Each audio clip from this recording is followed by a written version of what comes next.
Hello, everyone, and welcome back to Grief, the emotional shitstorm you never signed up for. My name is Margaret, and I am a women's life empowerment and holistic grief coach. And I work primarily with women who have been through grief and trauma and help them move forward and heal without feeling guilty.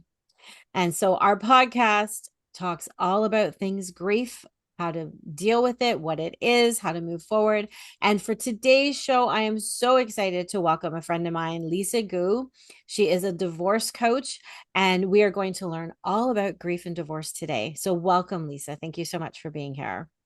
Thank you so much for having me. Super Oh, excited to be here. yes, exciting. So before we get started, I always like to read everyone's bio so that we have an idea of who we're talking to, so that those of you who are listening have an idea about what Lisa's all about. So let's get to it. Lisa Gu is a divorce coach, single mom to two sassy little humans, and host of the podcast Untying the Knot with Lisa Gu. After navigating her own messy divorce, she created the three-pillar divorce transformation framework and the six-stage divorce reinvention journey map called Voyage. Through a holistic approach rooted in clear communication, sharp financial insight, and deep empathy, Lisa helps overwhelmed men and women lead their divorce and their lives with clarity and confidence, one decision at a time. Wow, that sounds absolutely amazing and something I wish I had had when I went through my divorce. I'll tell you, we kind of wing it for quite a while, don't we? 1,000%. Yep. Yeah. So you've been through a traumatic divorce yourself, though, Lisa. You kind of hinted at that in your bio. So can you share a bit about your story and how it inspired you to end up doing what you do today? I think everybody would say their divorce story is different and mostly messy and Mhm. traumatic because there's a lot that we have to untangle during the process. So mine happened about 5 years ago when I was pregnant with our second child. So that was Wow. tough. And Yeah. also COVID just happened. It was me it took a lot of me to untangle the Mhm. process. And shortly after he left the house, after he decided to leave, he also decided to cut off with the kids completely, which I didn't see coming. So there was another layer of trauma. So I Mhm. am actually a full-time single parent as well, which is a little bit unusual in Mhm. most cases. On top of that, we had a small business as well. We had to dissolve and deal with capital gain, all of that, postpartum with a newborn. So it was really a storm, like Wow. in Yeah, your you can time. say that on Yeah. this one. It was a shitstorm for sure. Oh Yeah. my goodness. Yeah. I can't even Yes. imagine. That's a So, lot. um, honestly, the first couple years, I felt like I was dealing with the legal process, but I was just like a zombie, like really looking back. Yeah. Um, and what I found is going through the process, I had a great mediator. So we mediated for 1 year.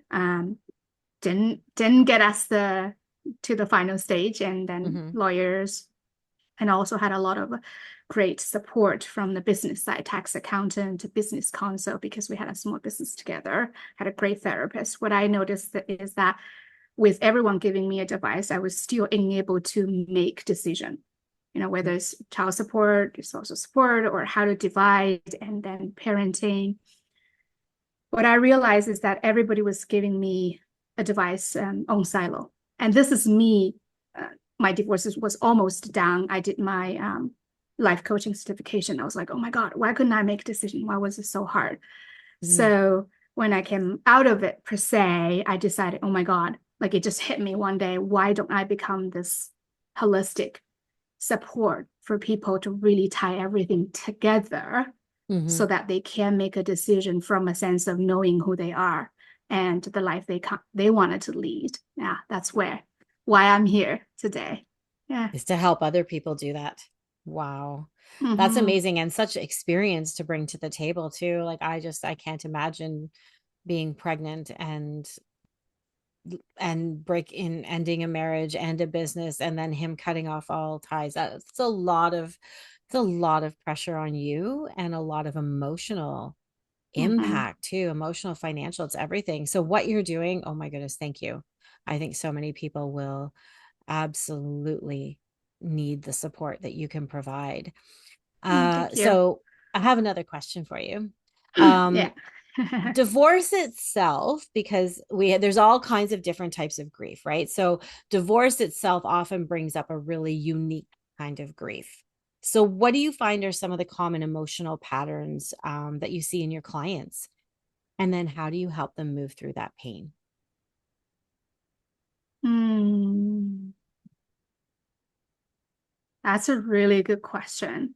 Yeah. I think I would need you to help me unpack it, because just even thinking Mm-hmm. about my case, there are different levels of grief, because there are different layers of Mm-hmm. losses, right? So I'm not only losing my husband, in my case, I'm losing the father of my children as well, Mm-hmm.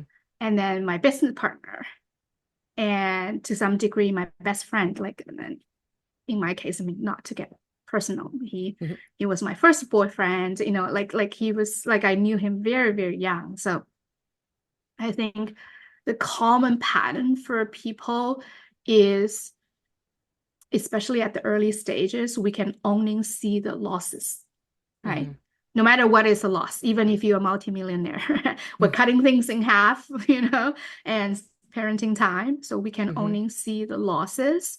So, and a lot of people are rushing through this process and not giving themselves time to Mm-hmm. really let it sink in, Mm-hmm. the impact, right? And it's, I mean, this, like, this kind of grief is the hardest, because the person is still living. Mm-hmm. If not that I'm cursing my ex or anything. If they pass away, at least there is a clear endpoint for you. Not Mm-hmm. that it's easier, but it's like the life end. This person, Yep. right, is not Mm-hmm. here.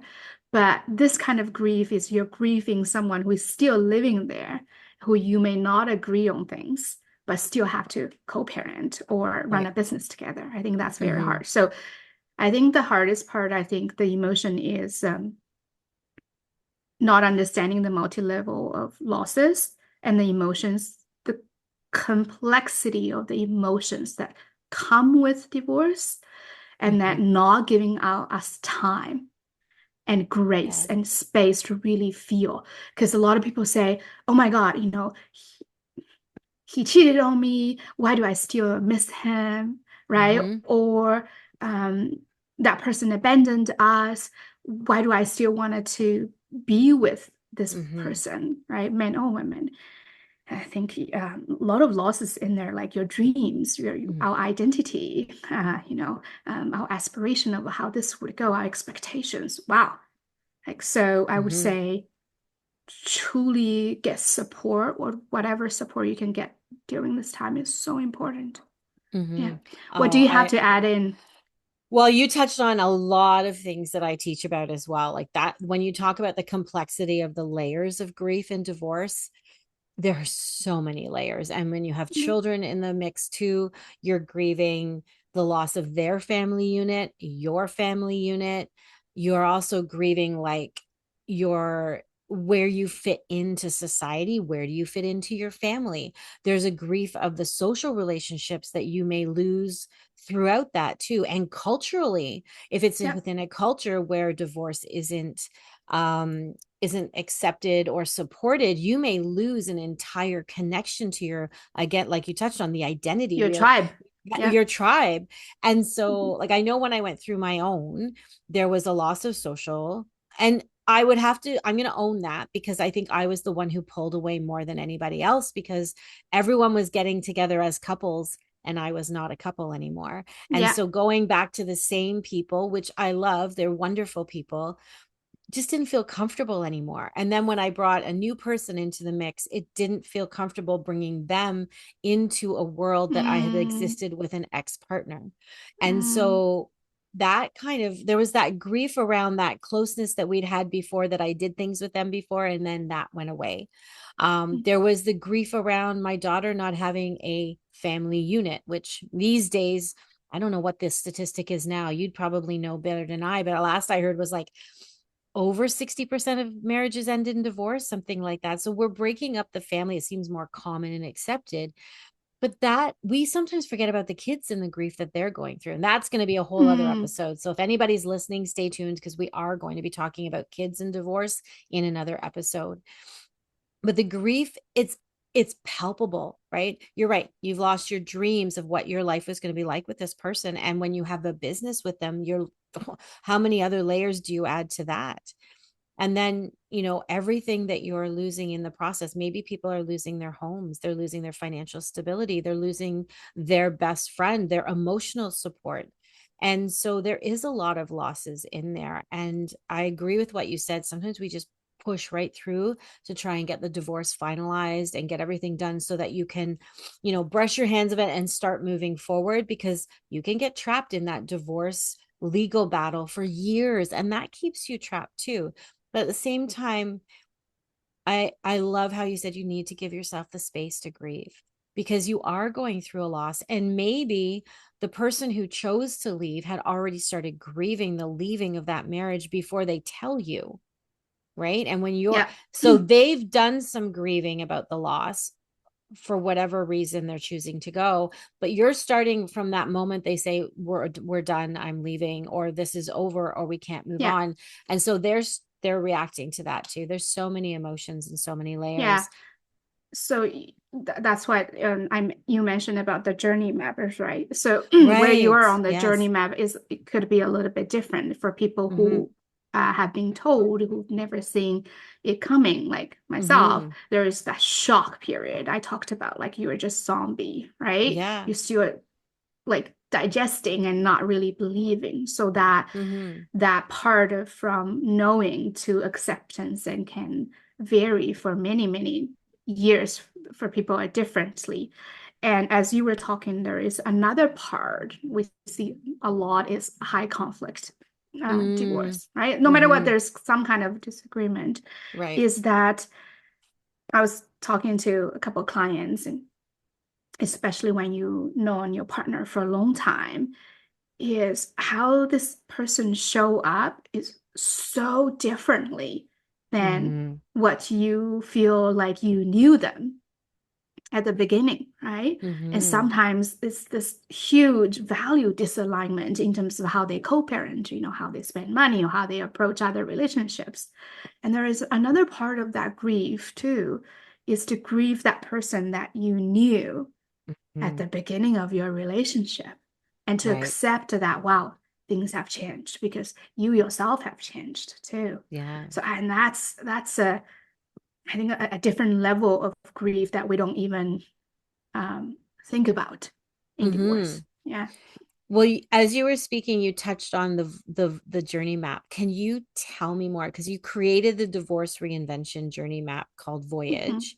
So can you walk us through what that is and how it helps someone who feels stuck or overwhelmed, and what the process would be like going through that journey map with you?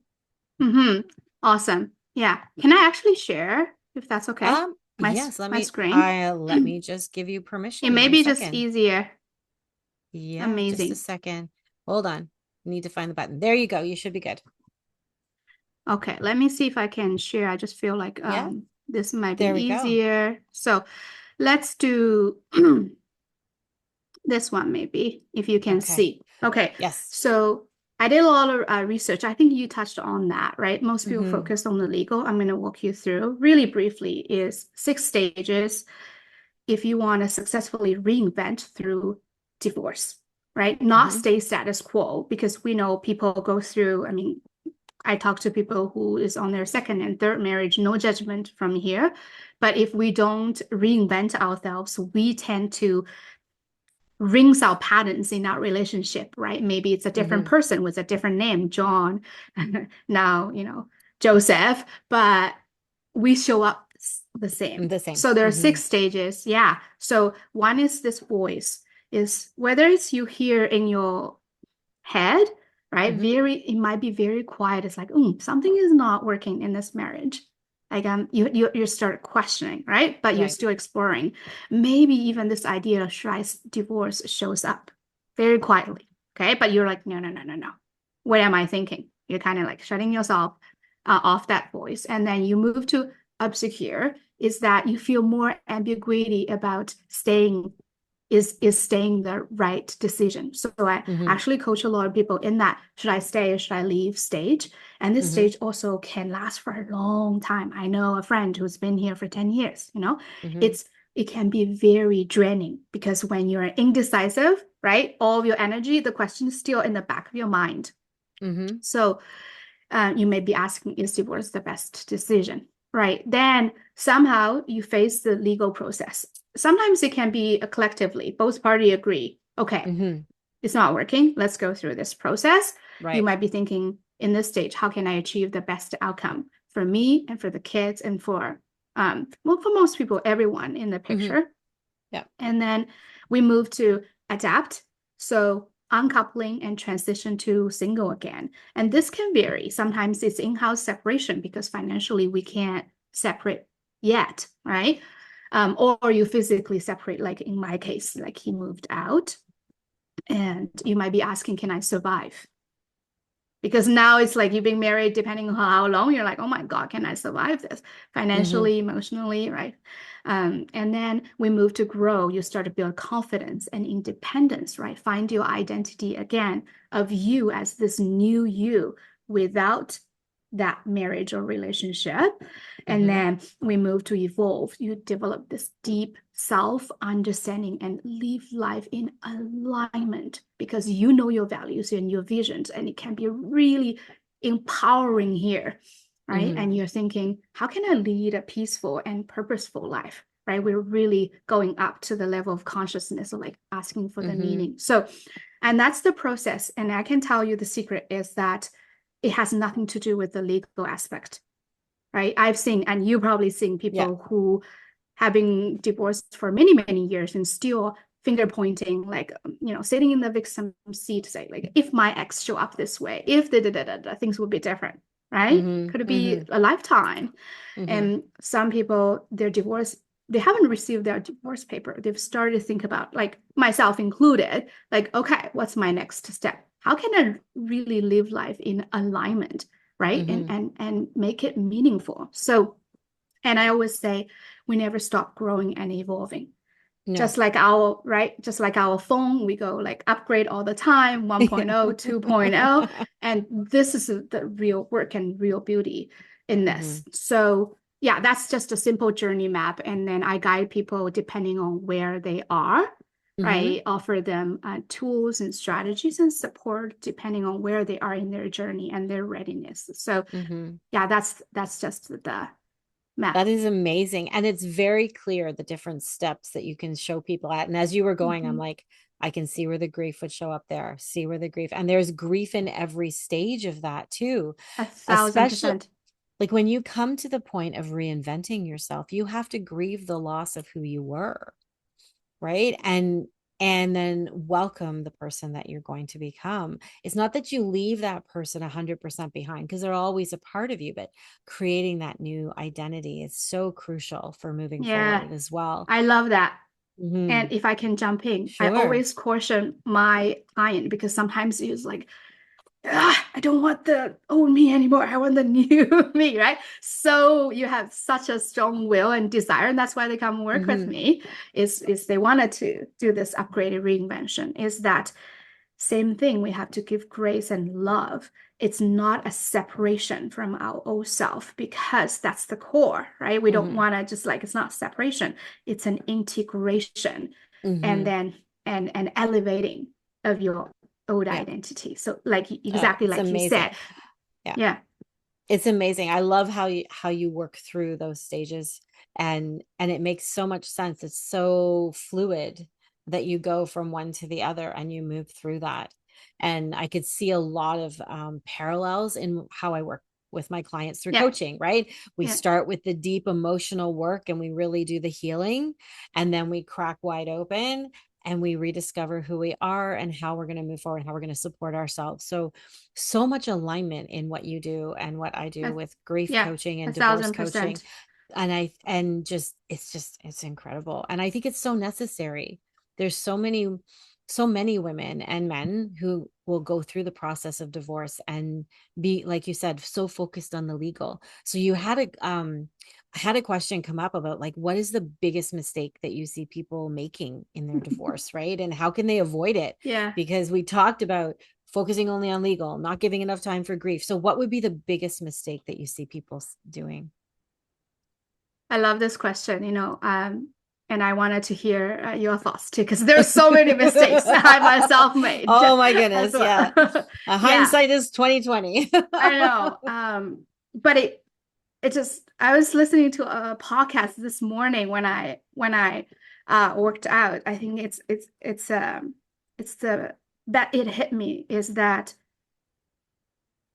you are your biggest asset, not your house, not your retirement account, right? Not your ex, not even your children. So in this divorce journey, the biggest mistake you can make is to undermine and ignore the fact that you are the biggest asset that you have. And that's why in all the legal paper, right, if you have like spousal, whatever, child support, spousal support, alimony, what do you call that? Accountability. So an insurance policy is mandatory to Mhm, guarantee that. Mm, that part is owning on your income, right? Because you have a mhm, payment duty. But I think the biggest mistake is not to think and to focus so much on the other assets, fighting for it as you're supposed to. No, mhm, don't get me wrong. You're supposed to get whatever you're legally entitled to. Half of your house, maybe more, right? Half of your investments, like total family asset, right? More time with your children, or whatever that you are fighting. Absolutely. But don't forget, you are your biggest asset that you have. And I don't care how old you are. Like mhm, my client, I had a client who's retired at the age of 63, right? She's still her biggest asset. So don't forget your ability to create is infinite, to mhm. create wealth, health, love, whatever you want to create, because you're your biggest asset. I I think. love that. Mhm. We lose ourselves in it, right? And especially, I always take it from the women's perspective because I work with women. And it's sorry guys. But it's like as a I can speaking as a woman and having gone through it, when I was going through the divorce, my biggest concern was for my daughter. I wanted to make sure she was okay and it didn't, and that her relationship with her dad maintained really positive. And I'm very, very lucky that he is such a good dad and he wanted to be 50-50 and be a part of her life. And so that was never in question, which was really I'm blessed every day. Like it's been almost 8.5, almost 9 years since we've been apart. And it it's been beautiful seeing that they've maintained that relationship and that I've been able Mhm. to maintain the relationship with her. And he and I are actually on fairly good terms, speaking terms, and which is amazing. But I also am very aware that not a lot of people can get to that place, because there is a lot of animosity. But we do forget about ourselves. And I Yeah. think that's true across so many different areas in our life. But when it comes to divorce, we're so focused on when's the next meeting with my lawyer? How much am I going to be getting here? What's going to be happening in this? What about visitation? What about this? And we kind of put ourselves on the back burner. And I think a lot of us think I'll deal with myself later. Like once I'm through all this, once I get to the other side, then I'll start going to the gym. Then I'll start making myself a priority. Then I'll start eating things other than Oreos at midnight, like which we do because that's a comfort. Been there. But it's we do put ourselves aside, and you're so right. We need to put ourselves front and center and know that it's like putting your oxygen mask on first, right? You have to take care of yourself. Mhm. It's very, very This is important. a this is a huge shift, especially for people who were not prepared for this, right? Like you said, Mm-hmm. and it can be very shocking. I know for myself, um, there was abandonment, there was infidelity, my entire attention for the first couple of years was actually on him without me knowing. I was Mm-hmm. not aware of that. Was me really trying to show him what a huge mistake you've made by Yeah. leaving us and this beautiful family, and Mm-hmm. by trying to prove to him. And it's very subtle, it's Mm-hmm. very subtle, but it's there. It's like, you were wrong. You were wrong to make this decision. But can you imagine when I approach it from this way, all my attention was on him, right? And there was nothing for myself. Mm-hmm. And I see a lot of people, if I call it a mistake or whatever, is approaching their divorce this way. Is like having Mm-hmm. the focus on their ex-partner and Mm-hmm. sometimes on their lawyer and most of the times on the children. Not that you shouldn't, but then really lost track on ourselves. But Mm-hmm. the shift always happens the minute we let go. Ultimately, it's our sense of control, right? Mm-hmm. It's our control. It's like I wanted to control Mm-hmm. him because to prove that I was right. Once we let go of that control of how others show up according and letting go of our expectation, and sometimes our Mm-hmm. kids too. Like I Mm-hmm. coach people who have adult children who are not on speaking terms with my clients just Mm-hmm. because of the misunderstanding, whatever that is. Once we let go of that expectation of how others show up and to really truly focus on building ourselves, that's when shifts happen. That's Mm-hmm. when magical happen. And a lot of people share with me like, yeah, my legal process start to move along once I Mm-hmm. make that shift, Mm-hmm. right? Not knowing. So, and that's why my work really just focus on you, focus on my client. How Mm-hmm. do you lead a life in alignment for yourself? And that's the Mm-hmm. key. That's the center, right? Not your ex again, not your lawyer, not That's even you. your children, because once you develop, you know yourself, your relationship around you, your career, your business, it will start to shift. Mm-hmm. And that is so true for so many different situations, right? As soon as we Mm-hmm. come back to the core of who we are, we focus on being in alignment with our values and what's most important to us, everything else will fall into place. And as and I love that you said, releasing the control because we're letting others control us by focusing on their reaction, focusing on what they're going to do. And I love the book by Mel Robbins. Mm-hmm. Shout out to Mel Robbins. Her latest book, Let Them. Oh Let my them, yeah. goodness. It was a really great way to remind me of things that I already was aware of on the periphery and had kind of understood, but she put it in such a way that made so much sense is you cannot control anybody else but yourself.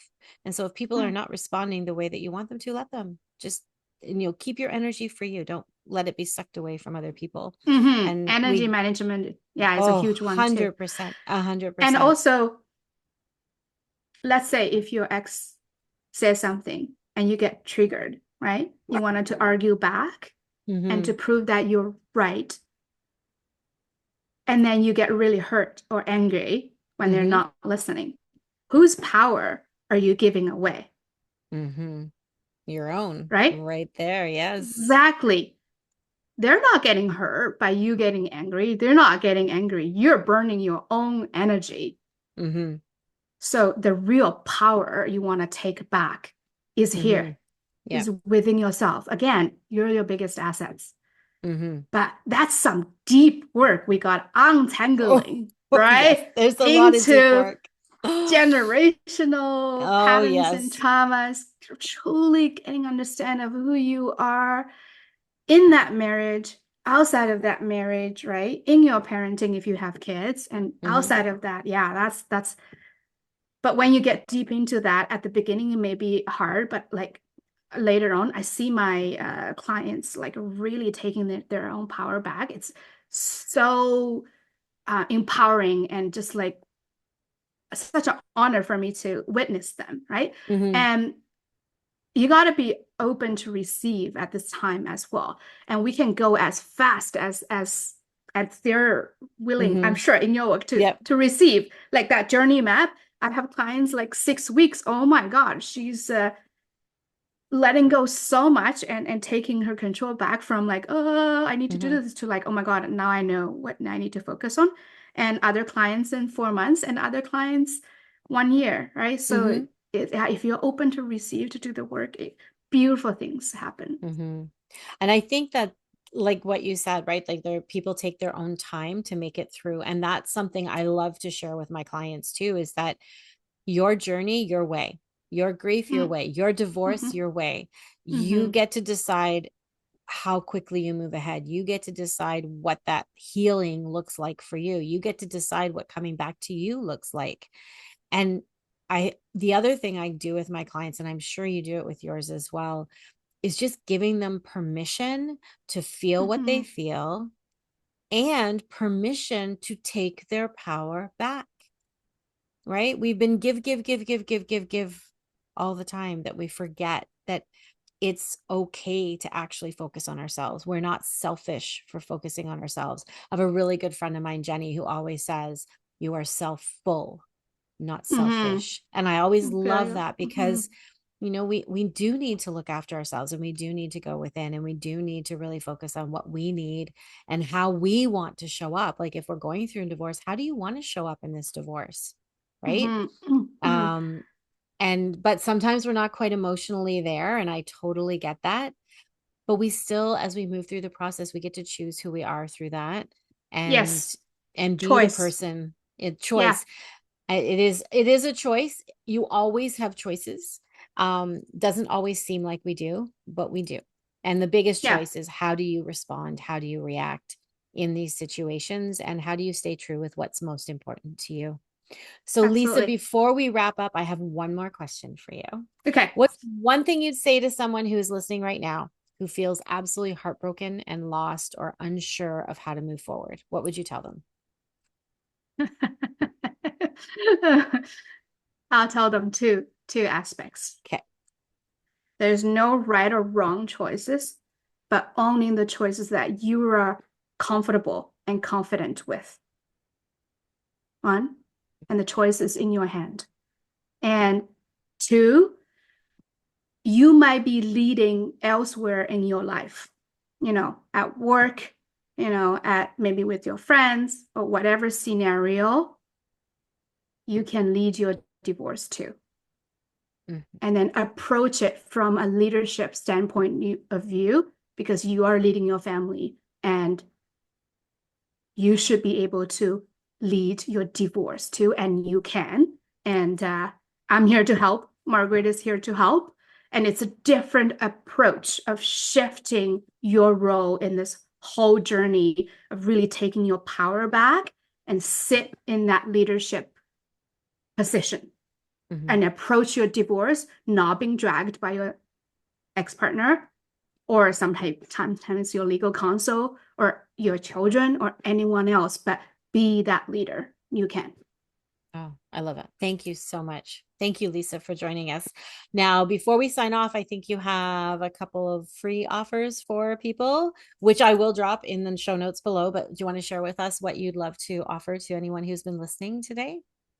Absolutely. And if you're Margaret clients or contacts, and I'd love to, and you're going through a divorce, or maybe you're debating, should I stay or should I go? Or maybe you have got the divorce paper, but still feel like something is missing, you're welcome. And I like to give you a gift of my 90 minutes deep coaching and for free.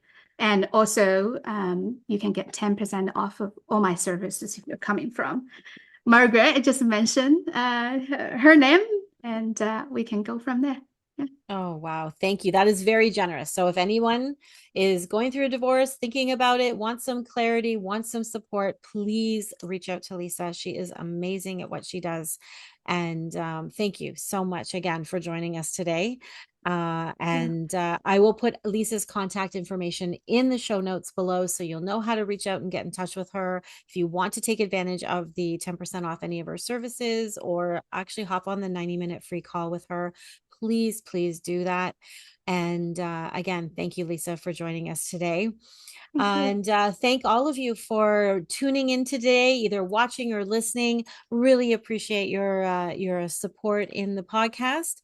And so until next time on Grief, the emotional shitstorm you never signed up for, we will see you again next week.